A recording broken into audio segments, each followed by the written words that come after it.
When the world says give up, hope whispers, try it one more time.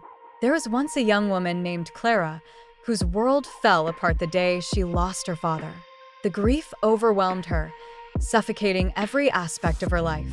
She couldn't find joy in the things she once loved.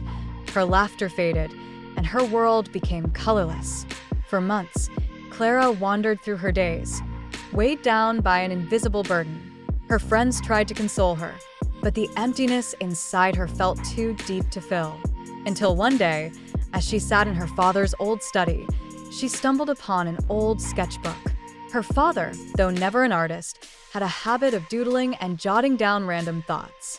As Clara flipped through the pages, she found a rough sketch of her when she was just a child, carefree and full of life. A wave of emotion washed over her, and for the first time in months, she cried. But this time, it wasn't just sadness, it was release. That night, Clara picked up a pencil for the first time in years. She wasn't sure what she wanted to create, but she just let her hand move freely across the page. The lines, the shapes, none of it mattered. She was expressing something buried deep within her heart. And in that moment, she began to heal. Day after day, Clara would sit by her window and draw. Sometimes she would draw memories of her father, and other times, it was just abstract swirls of emotion. It wasn't perfect, but that wasn't the point. Slowly, the weight on her chest began to lift. With each stroke of her pencil, she felt a little lighter, a little more like herself again.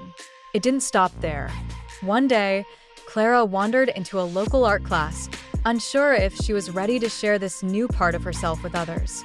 To her surprise, she wasn't alone in her grief. Each person in that room had a story, a loss, a pain they were working through. They weren't artists either, but like Clara, they were there to find healing. In that space, surrounded by others who understood, she felt a deep connection. A reminder that even in her darkest moments, she was never truly alone. With time, Clara's drawings became brighter, more vivid. The sadness was still there, but it no longer defined her.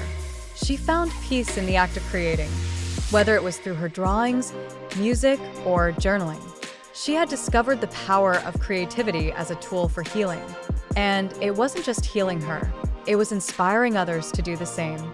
Clara's story reminds us that art, music, writing, any form of creativity has the power to heal wounds that words alone cannot. It's not about creating something perfect. It's about expressing what's inside, letting it flow, and finding solace in the act of creation. Moral of the story: sometimes the way to heal is not through words, but through creating something from the heart. In art, we can find peace, connection, and even joy. Did you ever come across such a situation in your life? Did you like the story? Do share your valuable views in the comment section. I would love to read them and respond. Please do share this story with someone who needs it today, and consider subscribing to my channel. Like, comment, and share. Be happy and spread that happiness to everyone. Make someone smile today. Thank you.